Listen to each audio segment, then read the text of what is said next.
10 KG পরিমাণ beef biryani রান্না করছি, বাসায় অনেক গেস্ট আসবে সেজন্য। তাও আবার এত সহজে, এত সুস্বাদু, চিন্তাও করা যায় না। তো যাই হোক, আজকের রেসিপিটা দেখলে যারা একদম রান্না করতে পারেন না তারাও কিন্তু অনেক সুন্দর করে রান্না করে বাড়ির সবার মন জয় করে ফেলতে পারবেন। তো আর দেরি কেন, চলুন শুরু করি আমাদের আজকের রান্নাটা। তবে রান্না শুরু করার আগে একটা রিকোয়েস্ট তো অবশ্যই থাকবে। আজকের রেসিপিটা ভালো লাগলে বা আজকের ভিডিওটা ভালো লাগলে অবশ্যই like, share and subscribe my channel and follow my Facebook page Afroza's world.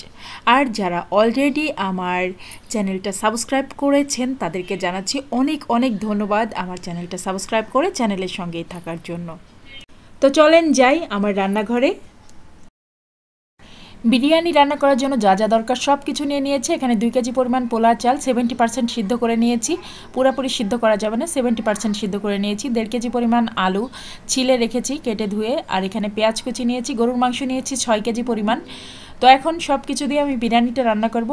যেহেতু আমি আজকে অনেক বিরিয়ানি রান্না করব, তো সেই অনুসারে আমি একটা বড় পাতিল নিয়ে নিয়েছি। আর পাতিলে দিয়ে দিচ্ছি মেজারমেন্ট কাপের হাফ কাপ পরিমাণ তেল। এখানে আপনারা সরিষার তেলটাও ইউজ করতে পারবেন। আমার আজকে সরিষার তেলটা শেষ হয়ে গিয়েছে, যার কারণে আমাকে আজকে রাইস ব্র্যান্ড অয়েলটাই ইউজ করতে হচ্ছে। আর এখানে আমি দিয়ে দিয়েছি মেজারমেন্ট কাপের 1.5 কাপ পরিমাণ পেঁয়াজ কুচি। আমি এখানে দেশি পেঁয়াজটা কুচি করে দিয়েছি, আপনারা যে কোনো ধরনের পেঁয়াজই দিতে পারেন। এটাকে আমি ব্রাউন কালার করে ভেজে নেব। সুন্দর করে ব্রাউন কালার যখন চলে আসবে তখন আমি এই পেঁয়াজ বেরেস্তাটাকে উঠাই নিব। তারপরে এর মধ্যে বাটা মশলাগুলো দিয়ে দিব। তো আজকের বিরিয়ানি রান্না করা কিন্তু খুবই সহজ আপুরা। যারা একদম রান্না করতে পারেন না তারাও কিন্তু খুব সহজে আজকের বিরিয়ানিটা রান্না করতে পারবেন এবং সবাই আপনার হাতের বিরিয়ানি খেয়ে অবশ্যই প্রশংসা করতে বাধ্য হবে। পেঁয়াজের বেরেস্তাটা কিন্তু হয়ে গিয়েছে, দেখেন গোল্ডেন একটা ব্রাউন কালার চলে এসেছে। আর আমি এখন এটাকে তুলে নিব। আর এই যে বেরেস্তা ভাজার যে তেলটা আছে না, এই তেলটার মধ্যে কিন্তু আমি সম্পূর্ণ রান্না কমপ্লিট করব। এখানে কিন্তু আমি আর এক্সট্রা কোনো তেল ইউজ করব না। আমি কিন্তু এমনিতেও যে কোনো রান্নাতে তেল খুব কম পরিমাণ ইউজ করার চেষ্টা করি। আর যে বেরেস্তাগুলো আছে সেগুলো থাকবে। এর মধ্যে দিয়ে দেবো বাটা মশলা। আমি আদা, রসুন আর কাঁচামরিচটাকে একসাথে ব্লেন্ড করে নিয়েছি। এখন আপনাদেরকে আমি পরিমাপটা বলে দিচ্ছি যে কতটুকু পরিমাণ।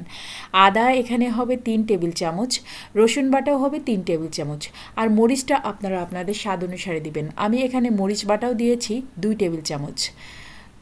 কিন্তু এখানে আমি কোনো ধরনের শুকনা মরিচ ইউজ করিনি, এখানে একেবারে কাঁচা মরিচটা আমি ইউজ করেছি। এখন এই মশলাটাকে ভালো করে একটু কষিয়ে নিচ্ছি। মশলা যদি ঠিকমতো কষিয়ে না নেওয়া হয় তাহলে কিন্তু মশলার একটা কাঁচা গন্ধ আসে, আর তখন কিন্তু কোনো রান্নাই খেতে ভালো লাগে না। দিয়ে দিলাম লবণ। লবণটা আপনারা আপনাদের স্বাদ অনুসারে দিয়ে দিবেন। আমি এখানে যেহেতু অনেকটা পরিমাণ মাংস রান্না করব, তাই সেই অনুসারে সব কিছু মশলা দিয়ে দিচ্ছি। এখানে আমি 1 টেবিল চামচ পরিমাণ দিলাম জিরার গুঁড়া আর 1 টেবিল চামচ পরিমাণ দিলাম ধনিয়ার গুঁড়া। এখন একটু পানি দিয়ে দিলাম, আবারও খুব ভালো মতো কষিয়ে নিব। প্রতিটা ধাপে ধাপে মশলাগুলো যদি সুন্দরভাবে কষিয়ে নেওয়া হয় তাহলে কিন্তু মশলার কাঁচা গন্ধটা একদম থাকে না, আর খুব সুন্দর লাগে খেতে। এখন দিয়ে দিলাম আমার নিজে হাতে বানানো বিরিয়ানি মশলা। আর এই বিরিয়ানি মশলা আমি কিভাবে বানিয়েছি সেটার রেসিপি কিন্তু আমার এই কুকিং চ্যানেল গৃহসুখনেই দেওয়া আছে। আমি ইনবক্সে মশলার রেসিপিটা দিয়ে দিব। তো আমি এখানে বিরিয়ানি মশলা দিয়েছি 4 টেবিল চামচ পরিমাণ। যেহেতু আমি অনেকটা বিরিয়ানি রান্না করছি সেজন্য অনেকটা পরিমাণ বিরিয়ানি মশলাই দিয়েছি। আপনারা যদি বিরিয়ানি মশলা না বানাতে পারেন তাহলে অবশ্যই প্যাকেটের মশলাও দিতে পারেন।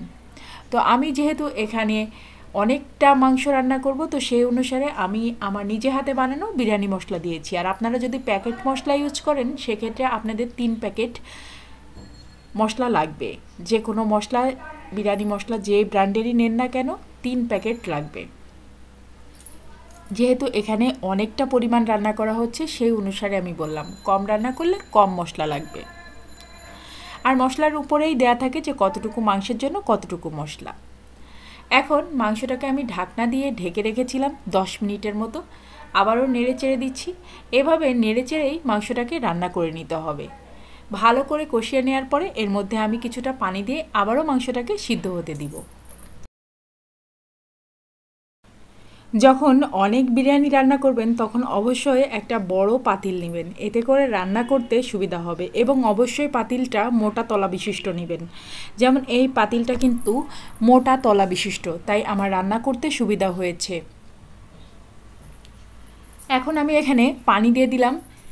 এখানে পানি দিয়েছি মাংসটা সিদ্ধ হতে যতটুকু লাগবে ঠিক ততটুকু পরিমাণই।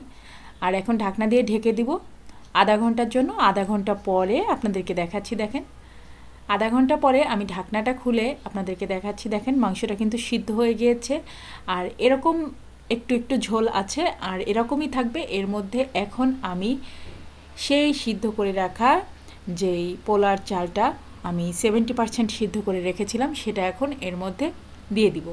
এরকম আস্তে আস্তে সব লেয়ারগুলো আমি সাজিয়ে দেব। মাংসটা যদি নিচের দিকে থাকে তাহলে যেটা হয় আর কি, মাংসটা কিন্তু লেগে যায় না, বাট পোলার চাল নিচের দিকে থাকলে কিন্তু লেগে যায়, তাই মাংসটা অবশ্যই নিচের দিকে থাকতে হবে। এখন হচ্ছে আমি আলু দিয়ে দিচ্ছি। এখানে 1.5 কেজি থেকে 2 কেজি পরিমাণ আলু আছে, প্রায় কাছাকাছি, এর কাছাকাছি 2 কেজির উপরে হবে না, 1.5 কেজির উপরে হবে আর কি। আলুগুলো আমি ছিলে নিয়েছিলাম, ছিলে ভালো করে ধুয়ে নিয়েছিলাম, আর এখন এটাকে দিয়ে দিলাম। আপনারা চাইলে একটুখানি আলুগুলাকেও সিদ্ধ করে নিতে পারেন, হালকা করে, খুব বেশি না, হালকা করে একটু সিদ্ধ করে নিতে পারেন। মানে 30% সিদ্ধ করে নিলেন, আর 70% কিন্তু এই ভাপেই সিদ্ধ হয়ে যাবে। এখন এই যে আগে থেকে রান্না করা সেই 70% সিদ্ধ পোলাওটা আমি দিয়ে দিচ্ছি। পোলাওটাকে সুন্দর করে সমান করে পাতিলের মধ্যে আমি লেয়ার করে নিয়েছি। আর এখন এর উপরে দিয়ে দিলাম একটু পেঁয়াজের বেরেস্তা, একটু পুদিনা পাতা, একটু ধনিয়া পাতা। এখানে আমি পুদিনা পাতা, ধনিয়া পাতা সব কিছুই দিয়েছি, আপনারা চাইলে নাও দিতে পারেন, তবে পুদিনা পাতা ধনিয়া পাতা দিলে খুব সুন্দর একটা ফ্লেভার আসে। আর দিয়ে দিলাম কিছুটা কিশমিশ, আবারও দিয়ে দিচ্ছি কিছু পেঁয়াজের বেরেস্তা। এখন দিয়ে দিচ্ছি কিছুটা ফুড কালার। আমি এটাকে হচ্ছে পানিতে একটু গুলে নিয়েছিলাম, এখন জায়গায় জায়গায় একটু একটু করে ফুড কালার দিয়ে দিলাম। এতে করে সুন্দর একটা ইয়েলো কালার চলে আসে। আপনারা চাইলে অরেঞ্জ কালারটাও দিতে পারেন, কয়েকটা কালার মিশাও দিতে পারেন। আর এখন দিয়ে দিচ্ছি গাওয়া ঘি, আমার নিজের হাতে তৈরি করা গাওয়া ঘি। আর এই গাওয়া ঘিটা কিন্তু কোনোভাবেই স্কিপ করা যাবে না, ভীষণ সুন্দর একটা ফ্লেভার আসে। এখন ঢাকনা দিয়ে ঢেকে রাখবো আধা ঘন্টার জন্য। আর আধা ঘন্টা পরে আমি আবার চলে আসলাম বিরিয়ানিটাকে মেশানোর জন্য। এত সুন্দর একটা ঘ্রাণ আসছে যে আমার বলার ভাষা নেই। ঢাকনা খোলার পরে এত সুন্দর একটা ঘ্রাণ আসছে যেন মানে কি বলবো, মানে মনে হচ্ছে এখনই খেতে বসে যাই। আমি যে ভিডিওটা এডিট করছি আমার এখনই লোভ লাগছে। তো যাই হোক, আজকের বিরিয়ানিটা খুব মজা ছিল।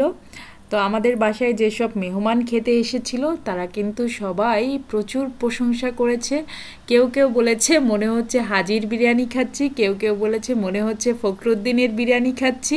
মানে এক একজনের এক একটা কমেন্ট ছিল। আমার কাছে প্রতিটা কমেন্টই খুবই ভালো লেগেছে। তো আজকে আমার মতো এরকম খুব সহজে যারা বিরিয়ানি রান্না করতে চান তারা কিন্তু রান্না করে ফেলতে পারেন, এবং সবাই আপনার বিরিয়ানি খেয়ে অনেক প্রশংসা করবে, আমি এটুকু গ্যারান্টি দিয়ে বলতে পারি।